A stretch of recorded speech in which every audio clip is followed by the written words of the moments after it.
Assalamualaikum warahmatullahi wabarakatuh. Alhamdulillahirabbil alamin. Wassalatu wassalamu ala asyrafil anbiya'i wal mursalin wa ala alihi wa sahbihi ajma'in. Asyhadu an la ilaha illallah wa asyhadu anna Muhammadan abduhu wa rasuluh alladzi la nabiyya wa la rasula ba'da.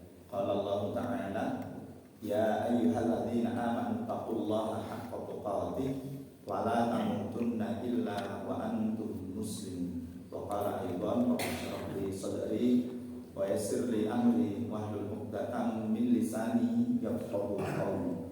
Wa qala Muhammad sallallahu alaihi wasallam raditu billahi rabba wa bil islami dina wa bi Muhammadin nabiyya wa rasulah.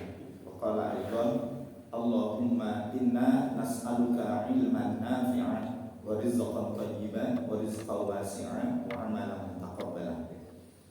Amma ba'du, hadirin hadirat rahimakumullah. Alhamdulillah, segala pujiannya bagi Allah Rabbul Alamin. Salawat dan salam selalu tercurahkan kepada junjungan kita Nabi Allah Muhammad sallallahu alaihi wasallam, keluarga, sahabat dan pengikut-pengikutnya. Insyaallah semoga kita termasuk di dalamnya. Amin ya rabbal alamin. Hadirin hadirat rahimakumullah. Selamat tahun baru Islam 1446 Hijriah, Muharram 1446 Hijriah. Semoga di kesempatan tahun kemarin 1445 amal kebaikan kita dicatat sebagai amal sholih dan dibalas dengan balasan yang sebaik-baiknya. Amin. Dan kesalahan-kesalahan kita diampuni oleh Allah Subhanahu wa taala. Dan di 1446 saya dan panjenengan harus punya tekad yang kuat, harus punya azam, ingin menjadikan tahun 1446 sebagai upaya untuk menjadi lebih baik. Ini tekadnya saya dan panjenengan. Fa idza azamta fatawakkal 'ala Allah. Dan ketika saya dan panjenengan sudah menguatkan keinginan ya untuk menjadi lebih baik kepada Allah Subhanahu wa taala, maka senantiasa jadikan diri kita itu connect dengan Allah Subhanahu wa taala agar kemudian Allah senantiasa membimbing, senantiasa memberikan petunjuk, senantiasa memberikan pertolongannya kepada kita. Nah, maka insyaallah di 1446 ini tergantung saya dan panjenengan. Apakah kemudian saya dan panjenengan itu akan tetap aja dalam arti tidak mau ada perubahan menjadi yang lebih baik, atau kemudian berupaya untuk menjadi yang lebih baik. Karena insyaallah sekaligus ini menjadi pengingat bagi saya dan panjenengan, bertambahnya waktu itu berarti usia saya dan panjenengan bertambah. Betul begitu ya? Tapi insyaallah kesempatan hidupnya di dunia saya dan panjenengan semakin berkurang. Jadi kalau kemudian saya dan panjenengan itu memahami bahwa kesempatan ini semakin sempit, ada dua pilihan. Satu, pilihannya kita itu semakin mendekatkan kepada Allah. Yang kedua, pilihannya semakin menjauh. Tidak bisa dua-duanya kita ambil. Saya mau mendekat sekaligus menjauh. Tidak bisa. Karena antara mendekat dan menjauh itu adalah sesuatu yang berlawanan. Maka kalau saya dan panjenengan ingin menguatkan keimanan, maka harus dihilangkan segala macam bentuk yang menjadikan ada di dalam diri kita itu pengingkaran. Jadi antara iman dan kafir itu kan sesuatu yang bertolak belakang, sesuatu yang tidak bisa berjalan bersama-sama. Sebagaimana ketika saya dan panjenengan memilih untuk melakukan kebaikan atau meninggalkan keburukan. Maka pada kesempatan pagi ini kita akan membahas akhlak untuk diri sendiri ya, berkaitan dengan dari gelap menuju cahaya. Jadi kalau kemudian kita merasa beberapa waktu yang lalu ya, sebelum saat ini kita itu merasa jauh dari Allah, maka saatnya sekarang kita itu berupaya untuk mendekat. Kalau kemudian kita itu memilih menjauh terus, ya tidak apa-apa gitu. Tidak apa-apa itu artinya nanti ketika masanya untuk mendekat, kita akan mendekat. Mungkin begitu ya. Tapi persoalannya kita ada di dunia itu kita tidak tahu sampai kapan. Maka Bapak Ibu yang dimuliakan Allah, menjadi bahan muhasabah bagi kita bahwa saya dan panjenengan itu harus memahami setiap ada awal pasti di situ akan ada akhir. Jadi kalau kemudian saya dan panjenengan itu memahami bahwa ketika memulai di situ kita itu pasti akan mengakhiri, maka ini akan menjadi penguat bagi saya dan panjenengan. Kalau kemudian saya dan panjenengan itu kemarin itu memulai dengan sesuatu yang buruk misalnya, ya, maka bagaimana kita itu akan mengakhiri aktivitas kita? Atau kalau kemarin kita itu melakukan sesuatu yang baik, bagaimana kita itu akan mengakhiri di dalam aktivitas kita? Jadi pilihannya itu adalah kemarin melakukan keburukan, kita akhiri dengan kebaikan. Kemarin melakukan kebaikan, kita akhiri dengan sesuatu yang lebih baik. Kan begitu kan? Jadi pilihan untuk melakukan keburukan setelah kebaikan itu harus kita hilangkan. Gitu. Yang kedua, setiap perjalanan pasti ada tujuan. Bapak Ibu yang dimuliakan Allah SWT, jamaah Darussalam pernah healing, pernah melakukan rihlah, rekreasi? Oh enggak, makanya keras ya. Ini menjadi usulan ini. Sudah pernah rekreasi? Enggak. Jadi jawabannya keras ya. Pengen rekreasi? Oh pengen. Jadi ini diagendakan ya. Tidak usah jauh-jauh ya. Rekreasinya cuma ke Bonpring, belajar. Bonpring ya bendino Pak. Bapak Ibu yang dimuliakan Allah Subhanahu wa taala, ketika panjenengan itu ingin merencanakan sebuah perjalanan, kira-kira ada enggak tujuannya? Saya mau pergi kemana? Wallahu a'lam. Gitu, pernah enggak begitu? Saya mau perginya kemana? Tidak tahu kemana kaki saya melangkah. Berarti itu tidak punya tujuan. Kalau saya dan panjenengan berada di dalam kehidupan di dunia ini, ya, ketika ditanya untuk apa ada di dunia, ya sudah jalanin aja seperti air yang mengalir gitu. Hati-hati, air mengalir itu tidak semuanya. Air mengalir itu ke tempat yang baik. Ya. Air mengalir itu mengalir sesuai dengan apa yang menjadi keinginan kita.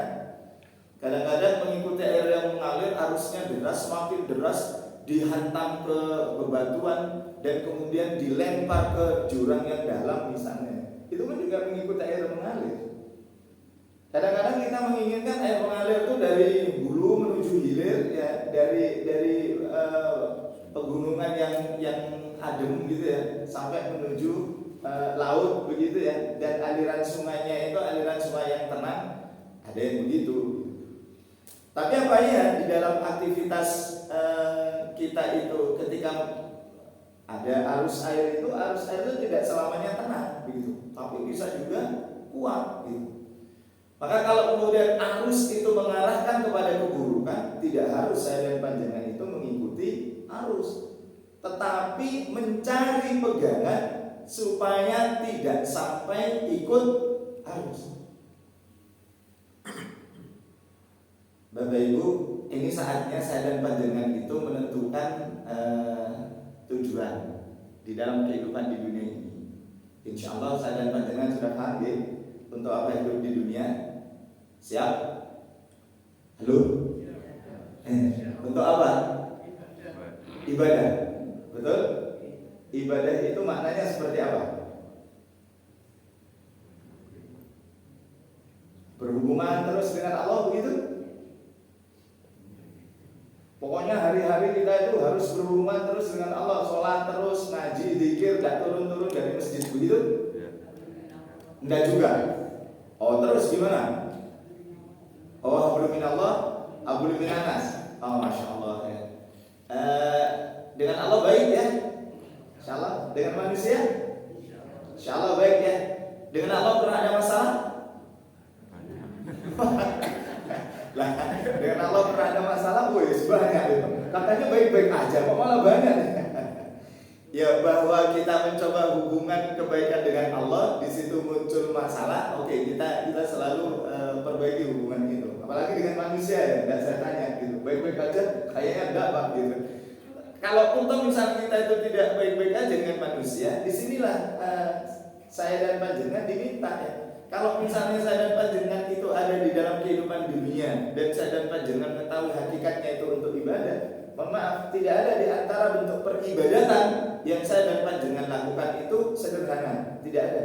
Pasti di situ akan membutuhkan perjuangan, keseriusan, pengorbanan. Itu pasti. Termasuk juga di dalam kehidupan. Kehidupan itu adalah sebuah perjalanan.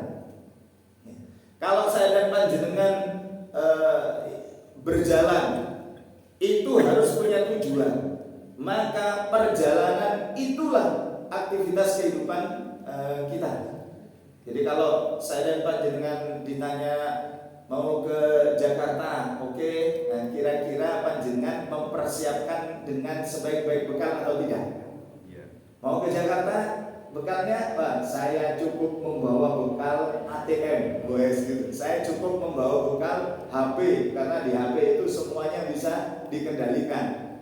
Tiba-tiba panjenengan bawa ATM, tidak ada satupun tempat ATM yang baik, semuanya rusak. Kira-kira bingung apa enggak? Ternyata panjenengan bawa HP, ternyata aplikasinya error. Kira-kira bingung atau enggak? Kalau kita dalam melaksanakan aktivitas kehidupan di dunia itu tidak mempersiapkan bekal dengan sebaik-baiknya, maka saya khawatir kehidupan kita di dunia itu akan membingungkan. Begitu Allah memberi nikmat, kita itu lupa. Lo kan bingung kan berarti? Allah memberikan musibah, kita juga lupa. Lo berarti kan bingung kan? Gitu. Mau apa kita itu? Gitu. Padahal antara nikmat dan musibah itu sama-sama pemberian Allah kepada makhluknya di dalam aktivitas kehidupan di dunia. Tidak peduli orang-orang yang beriman ataupun orang-orang kafir. Jadi jangan mengatakan bahwa setiap yang beriman itu pasti akan diuji dengan musibah, setiap orang kafir itu pasti akan diuji dengan kenikmatan. Enggak juga, enggak. Karena orang beriman dan orang kafir pun itu akan diuji dengan nikmat dan diuji dengan musibah. Artinya apa? Ujian itu di dalam aktivitas kehidupan dunia itu senantiasa ada bagi siapa? Bagi orang-orang yang beriman. Maka kalau tadi disebutkan setiap peribadatan atau setiap aktivitas yang saya dan panjenengan lakukan itu diniatkan niat untuk ibadah, maka itu tidak ada yang gampang, tidak ada yang sederhana. Allah meminta saya dan panjenengan sholat. Maaf, perintah sholat ini bagi kita, bagi panjenengan itu ringan atau berat? Allah memerintahkan sholat, ya kan? Kira-kira sederhana atau tidak kita itu menunaikan? Maksudnya ketika kita itu diperintahkan untuk sholat, kita itu selalu bergegas atau tidak untuk mengerjakan? Saya katakan selalu bergegas atau tidak? Ya. Insya Allah ya, selalu bergegas jika tidak ada halangan. Pertanyaannya, halangannya itu sering atau enggak? Sering. Halangannya sering ya, kalau begitu ya sering. Sering tidak bergegas ya. Bapak-bapak yang dimuliakan Allah, kalau kemudian Allah memerintahkan saya dan panjenengan berpuasa di bulan Ramadan, ringan? Perintahnya ringan. Menunaikannya butuh perjuangan, maksud saya gitu ya. Butuh perjuangan gitu. Bapak Ibu, saya dan panjenengan insya Allah meniatkan menikah itu untuk ibadah. Betul begitu?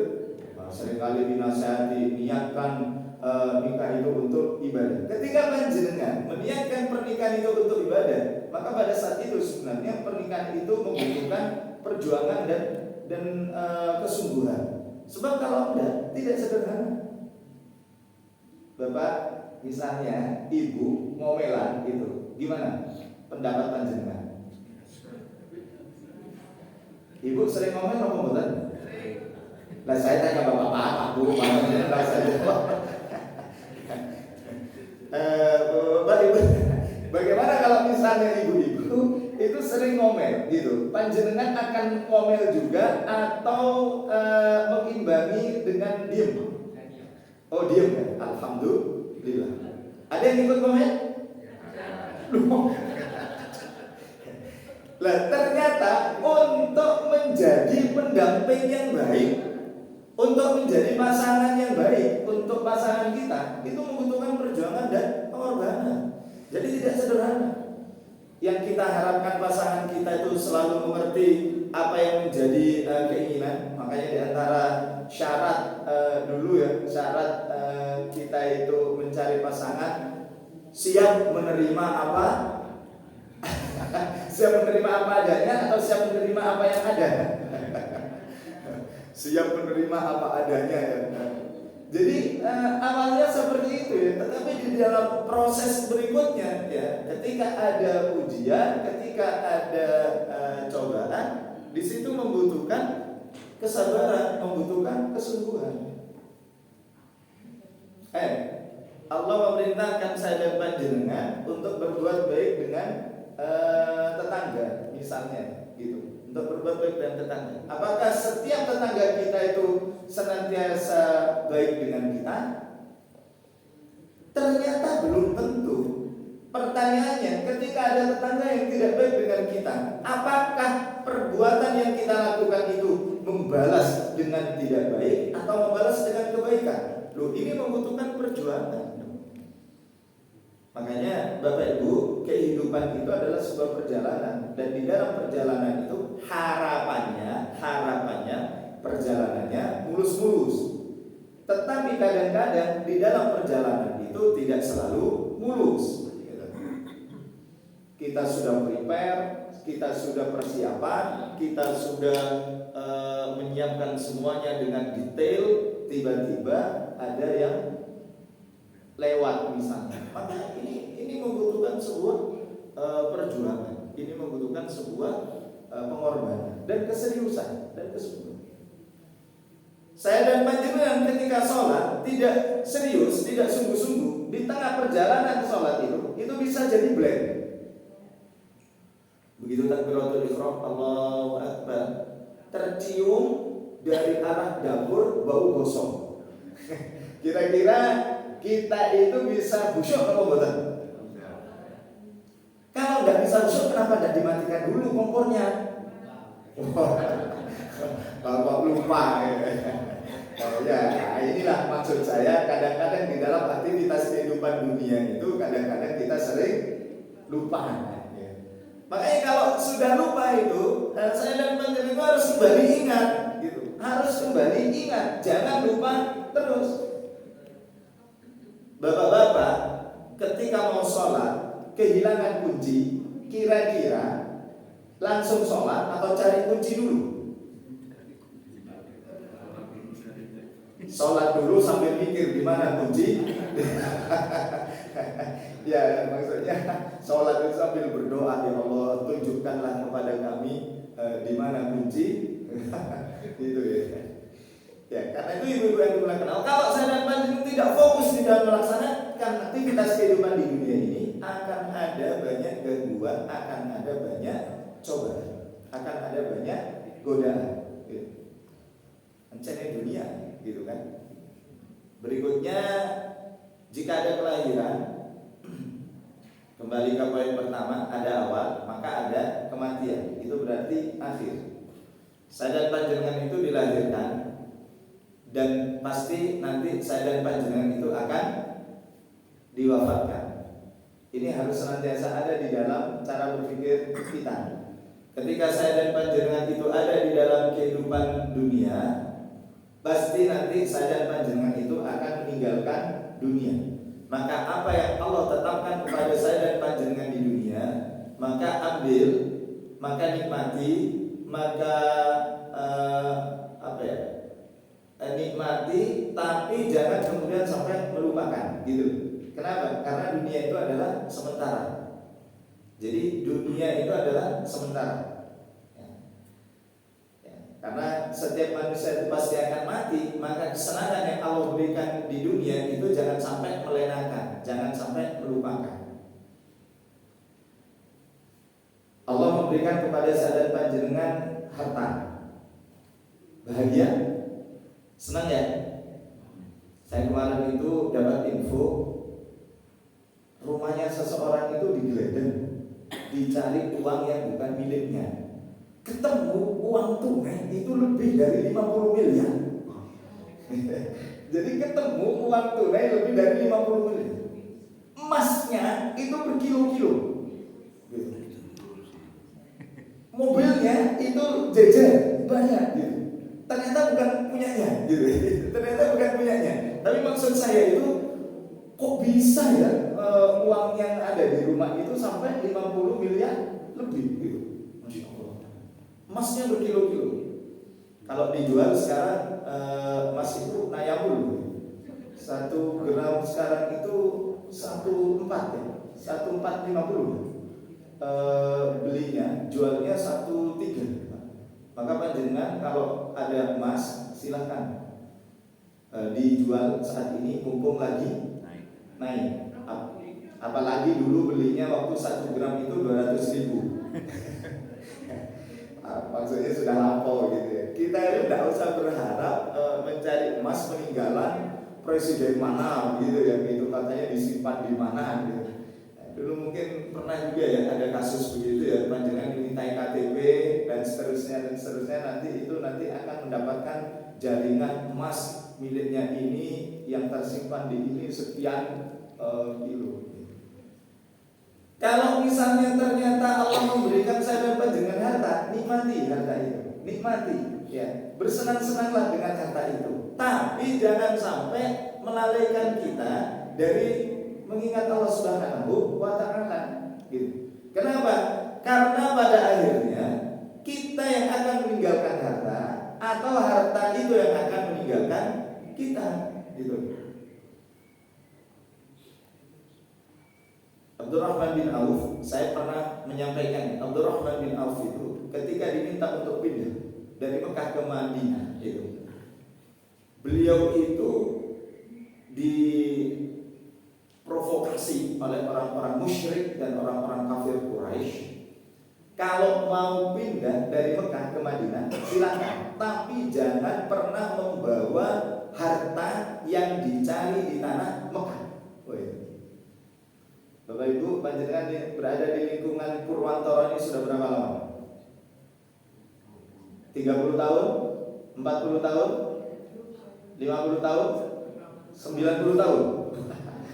Usianya baru 60 ya, tinggalnya sudah 90. Maksudnya mbah-mbah nih. Misal ada proyek pengembangan di wilayah Purwantoro ini, pengembangan infrastruktur ya, sarana dan prasarana, dan itu akan seluruh kelurahan Purwantoro itu akan dijadikan sebagai lahan untuk proyek. Tiba-tiba panjenengan diminta untuk pindah. Siap? Pindah, siap? Di antara sahabat itu ada yang ketika diminta pindah ke Madinah itu ada yang nggak tahu Madinah itu seperti apa gitu. Tapi ketika mereka itu memutuskan untuk ya pindah, kenapa? Karena Allah dan Rasulnya yang memerintahkan. Dan ada di dalam diri mereka, ketika Allah dan Rasulnya yang memerintahkan, pasti di situ itu akan ada kebaikan. Gimana warga Purwantoro? Jamaah Darussalam siap? Siap toh air. Dipindah ke Papua, siap? Kenapa? Kalau panjenengan kok ke Papua itu kok aduh, padahal di situ itu ada tempat wisata apa itu namanya? Labuan Bajo, Nusa Tenggara ya. Di Papua itu, wah banyak di sana itu pulau-pulau gitu kan, gitu, masya Allah. Wakatobi ya, Nusa Tenggara ya. Dan siap nggak nih? Waduh Pak, belum tahu tempatnya. Allah dan Rasulnya yang memerintahkan gitu. Nah kalau Allah dan Rasul insya Allah. Tapi kalau manusia yang memerintahkan itu ini siap gak pindah ke ibu kota baru ini? Siap gak nih? Bulan Juli kan mau aktivitas di sana ya.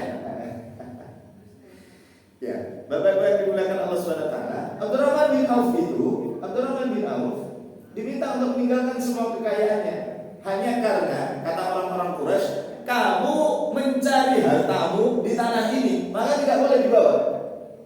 Keyakinan yang ada di dalam Abdurrahman bin Auf yang meminta saya untuk pindah dari Mekah ke Madinah itu adalah Allah dan Rasulnya.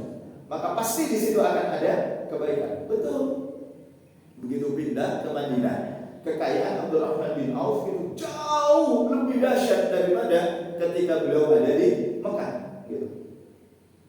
Tapi itu juga yang membuat Abdurrahman bin Auf itu galau. Jadi Abdurrahman bin Auf itu dalam tanda kutip ya, masuk surganya itu lambat karena hartanya banyak. Jadi perhitungannya itu lama gitu. Jadi lebih milih mana? Punya harta banyak atau harta sedikit nih? Jawab. Harta banyak nggak apa-apa. Nanti hisabnya agak lambat begitu. Nggak apa-apa, yang penting masuk surga juga. Nggak apa-apa, yang penting masuk surga juga. Oh, ujung-ujungnya masuk surga. Panjenengan itu tidak usah khawatir. Kalau misalnya ditanya pilih harta banyak atau sedikit, banyaklah gitu. Kenapa? Kalau punya harta banyak, semuanya bisa dilakukan, ya kan?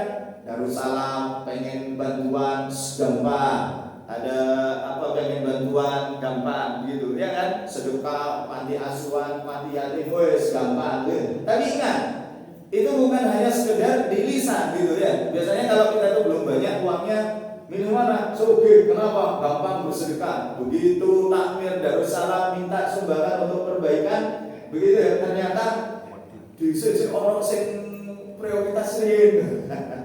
Kadang-kadang seperti itu ya. Maka ini Bapak Ibu yang dimuliakan Allah Subhanahu wa taala, Abdurrahman bin Auf itu galau. Tapi kegalauan beliau itu dilempar dengan kebaikan. Beliau itu menjadikan orang-orang yang lemah di Madinah itu dalam tanggungan beliau. Setiap hari beliau itu menanggung orang-orang miskin yang berada di Madinah saat itu. Tapi ternyata itu tidak menjadikan hartanya semakin habis, justru hartanya semakin bertambah. Masya Allah. Kira-kira kalau panjenengan hartanya semakin banyak, semakin bingung atau semakin senang? Panjenengan itu hartanya semakin banyak, semakin bingung atau semakin senang? Senang saja ya, senang saja. Yang penting akhirnya masuk surga ya. Kira-kira yang 300 triliun kemarin itu hartanya kemana ya? Gitu. Tak ngurus Pak gitu. Nah ini juga perlu harus diurus Bapak Ibu yang dimuliakan Allah Subhanahu wa taala. Makanya kalau kemudian saya dan panjenengan diberi harta, ambil, nikmati, tapi jangan melalaikan gitu. Tapi ingat, harta itu tidak selamanya ada dan akan kita miliki. Kenapa? Saya dan panjenengan sedang ada di dalam kehidupan dunia. Maka kalau bukan kita yang meninggalkan harta itu, kita yang akan ditinggal. Misalkan panjenengan telah bekerja keras mendapatkan harta yang banyak, tiba-tiba panjenengan meninggal, harta itu menjadi milik ahli waris. Ridho, ikhlas, nggak apa-apa. Ya gimana lagi Pak? Gimana lagi Pak? Memang harus begitu. Sebab ada, mohon maaf ya, saya mencari harta ini ya, jangan diberikan kepada ahli waris. Maka dia pesan kepada ahli warisnya, kalau saya meninggal, tolong bawakan harta saya itu ke makam saya, gitu. Kalau panjenengan jadi ahli warisnya, siap menjalankan wasiat itu?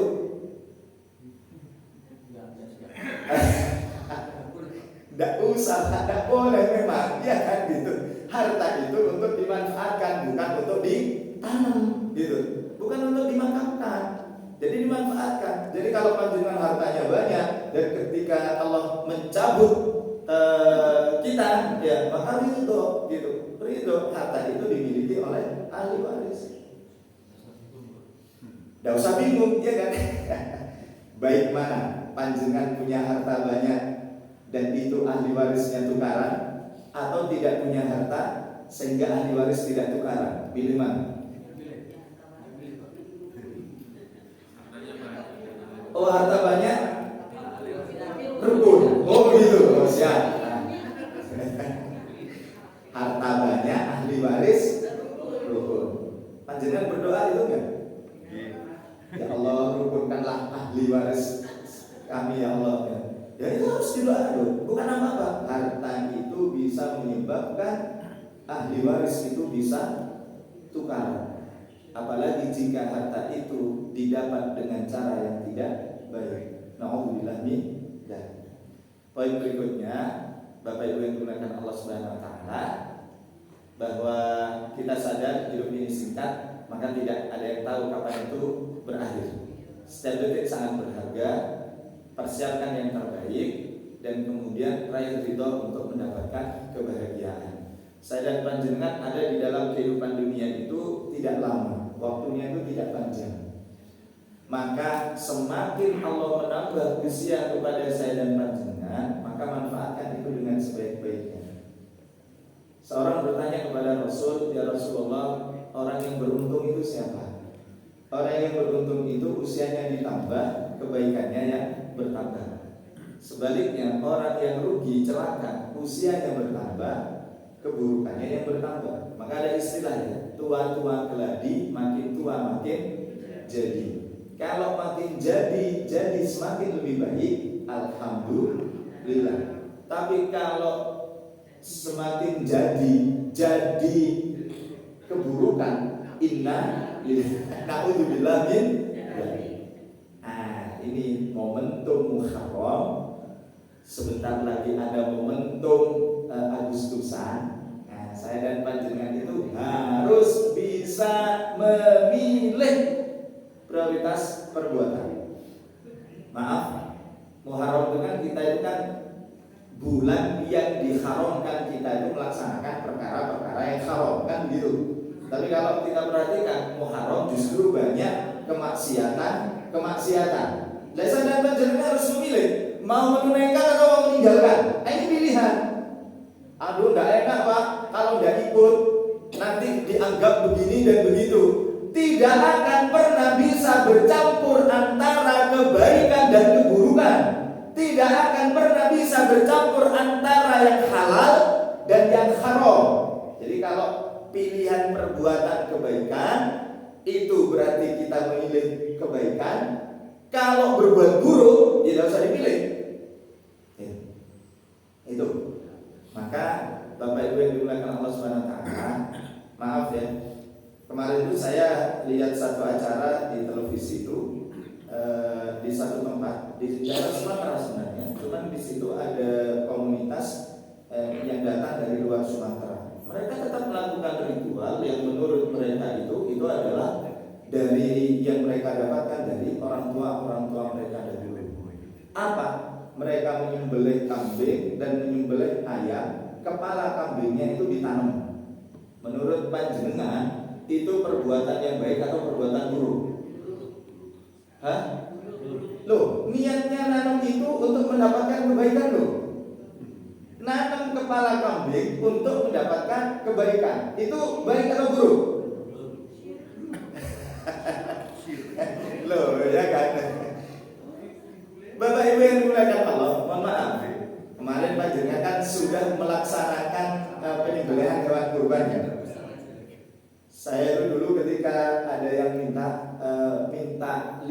lidahnya sapi, ternyata memotong mengambil lidah sapi itu kan tidak sederhana ya. Saya pikir itu tinggal mulutnya diangkat, lidahnya ditarik, setelah itu digunting. Ternyata nggak begitu. Ternyata itu harus dipecah itu, harus dipecah. Dan ternyata di dalam kepala itu ada banyak daging, gitu. Otak, daging dan seterusnya, ya cimur itu, ya kan gitu. Kalau menurut panjenengan, kepala kambing itu bisa dimanfaatkan atau dibuang saja? Loh, makanya ada gulai kepala, ya kan? Gitu, ada gulai kepala. Wah, itu nayamun itu, ya kan? Gitu. Lah, tiba-tiba dengan keyakinan bahwa ketika itu ditanam itu akan mendatangkan kebaikan. Maaf Bapak Ibu, sejatinya syaitan itu tidak akan pernah bisa menjamin keselamatan atau bisa memberikan keburukan. Tidak. Syaitan itu hanya meminta kepada saya dan panjenengan, gitu ya, bahwa lakukan apa yang aku bisikkan. Sementara dia itu tidak akan pernah bisa menjamin mendatangkan kebaikan, keselamatan atau mendatangkan keburukan atau kemudaratan. Tidak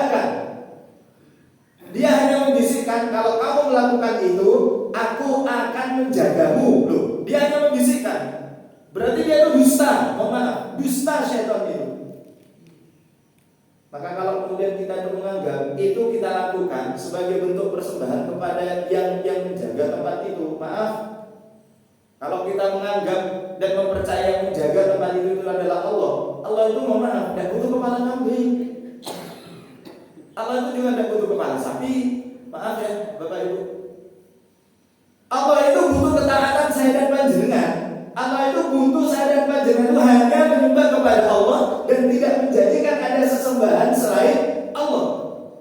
Jadi kalau yang dibisikkan oleh iblis itu, yang dibisikkan oleh syaitan itu, supaya saya dan panjenengan mengikut dengan apa yang dibisikkan. Ngapunten ya Bapak Ibu, iblis, jin, syaitan itu mengganggu saya dan panjenengan itu lewat bisikan, bukan gangguan secara fisik, secara langsung. Tiba-tiba panjenengan noleh-noleh sendiri, cetok. Kenapa? Saya kayaknya ada yang nempeleng gitu. Yang nempeleng siapa? Jin. Enggak mungkin begitu. Tiba-tiba panjenengan jalan, tiba-tiba ada yang mendorong gitu. Itu berarti gangguan pikiran itu. Jadi tidak akan pernah mengganggu secara fisik. Yang diganggu itu adalah pikiran. Makanya saya dan panjenengan diminta, a'udzubillahi minasyaitonir rajim. Panjenengan kalau bangun tengah malam ya, jam 2:30 gitu ya, mau melaksanakan sholat, tiba-tiba ada gangguan pandangan, ya, ada sekelebat gitu, wut gitu. Kira-kira terus sholat atau balik kamar? Loh ya, betul. Pas panjenengan mau ke kamar mandi, di bawah tangga itu kelihatan sesuatu. Pertanyaan saya, terus sholat atau balik kamar? Loh. Lalu balik kamar tuh. Dan jangan takut. Alhamdulillah Pak. Panjenengan pernah enggak lihat sesuatu di bawah tangga? Alhamdulillah Pak, enggak pernah. Kenapa? Rumah saya tidak ada tangganya. Oh, alhamdulillah. Jadi begitu panjenengan mau masuk ke kamar mandi, tiba-tiba ada sekelebat bayangan. Karena kemarin maaf, ada yang menyampaikan begitu bahwa saya di rumah ini kayaknya melihat sesuatu. Apa? Saya tanya. Ada kaki berjalan gitu. Seolah-olah dia itu melihat kaki yang berjalan. Saya tanya, berjalan kemana? Masuk ke kamar saya gitu. Panjenengan berani nggak di kamar itu? Panjenengan bapak-bapak, ibu-ibu, kalau takut, panjenengan akan semakin diganggu. Makanya jangan takut. Baca apa? Doa perlindungan. Saya sudah baca saat di mana? A'udzu diteruskan. A'udzubillahi minasyaitonir rajim. Diteruskan. Saya gemeter baca ayat kursi. Saya sudah baca gimana? Allahullah. Tidak terus itu. Karena apa? Gangguan pikiran. Bukan persoalan tidak hafal, Pak. Karena takutnya. Lah takut saya dan panjenengan kepada Allah itu harus lebih kuat daripada takut kepada makhluk. Itu hanya gangguan, gitu. Maaf panjenengan kalau suatu ketika di waktu-waktu tertentu di perempatan pertigaan ada kembang gitu ya. Itu untuk apa? Untuk keselamatan. Katanya gitu. Apakah iya gitu? Kalau memang di situ aman-aman saja, yang membuat aman itu adalah Allah. Tapi kalau misalnya di situ pernah ada terjadi musibah, yang memberikan musibah itu Allah, bukan makhluk yang ada di tempat itu, bukan, gitu. Maka ini konsep keimanan, Bapak Ibu yang dimuliakan Allah Subhanahu wa taala. Maka kalau kemudian saya dan panjenengan terpengaruh ya, untuk bangun apa, untuk keselamatan, nanam kepala ini, kepala itu, berarti kita itu sudah melakukan aktivitas tabdir. Tabdir itu apa? Membelanjakan harta untuk kemaksiatan. Bukan persoalan nilainya gitu. Bukan persoalan nilainya. Berapapun harta yang kita keluarkan untuk keburukan, itu adalah kemaksiatan di jalan Allah. Kita adalah mubadir itu mubadir. Apalagi nanti ya, bahan muhasabahnya kepada saya dan panjenengan, Bapak Ibu. Ini saya ingatkan berkali-kali dan setiap kesempatan, setiap tahun. Momentum Agustus itu momentum kita itu bersyukur atas nikmat merdeka yang Allah berikan. Maka yang harus saya dan panjenengan lakukan bersyukur itu dengan ketaatan, bukan dengan kemaksiatan. Kalau bersyukur dengan ketaatan, maka Allah akan akan menambah kebaikan atas diri kita. Tapi kalau bermaksiat itu bukan bersyukur namanya. Kalau bermaksiat itu artinya kufur. Sebab apa? Maksiat itu adalah kufur. Kalau taat itu syukur. Maka pilihan aktivitas itu harus benar-benar kita lakukan. Kalau ada kemaksiatan, maka tidak ada kewajiban bagi kita untuk ikut di dalam kemaksiatan itu. Kewajibannya menghindar. Tapi kalau kemudian di situ ada ketaatan, maka silahkan kita ikuti aktivitas itu selama tidak melalaikan dari mengingat Allah Subhanahu wa Ta'ala. Sebagai bahan renungan, kira-kira banyak aktivitas yang ditunaikan dalam momentum seperti itu, ketaatan atau kemaksiatan. Kalau panjenengan mengatakan banyak kemaksiatan, pertanyaan berikutnya adalah, apakah kita siap untuk tidak beraktivitas di dalamnya, atau kemudian kita masih sungkan begitu, sehingga kita itu masih ikut ada di dalamnya. Ini tentu menjadi bahan muhasabah dan bahan renungan bagi kita. Maaf, bapak-bapak, ketika ada lomba bapak-bapak tinggi tempel pakai daster, siap ikut? Tapi pertanyaan saya, ketika ada aktivitas begitu, pas tinggi tempel pakai daster begitu ya, pakai daster itu, kita bisa mati nggak pada saat itu? Bisa nggak Allah mencabut nyawa kita? Bisa nggak? Bisa. Maka pada saat aktivitas apapun, Allah itu bisa mencabut nyawa kita. Pada saat itu pula lah kita itu memilih kira-kira aktivitas apa yang akan kita lakukan. Semoga 1446 Hijriah kita menjadi semakin lebih baik kepada Allah Subhanahu wa Ta'ala dengan banyak melakukan ketaatan kepada Allah Subhanahu wa Ta'ala. Waktu kita semakin sempit, maka pilihan itu adalah pilihan melakukan ketaatan atau melakukan kemaksiatan, itu tergantung kita. Maka ketika kita ingin mendapatkan petunjuk dan ingin mendapatkan ridha Allah Subhanahu wa Ta'ala, maka orang yang cerdas akan memilih aktivitas yang senantiasa menjadikan dirinya semakin mendekat kepada Allah Subhanahu wa Ta'ala. Semoga kita termasuk di dalamnya, dan semoga Allah mengampuni kesalahan-kesalahan kita. Mohon maaf lahir dan batin. Subhanakallahumma bihamdik, asyhadu an la ilaha illa anta, astaghfiruka wa atubu ilaik. Assalamualaikum warahmatullahi wabarakatuh.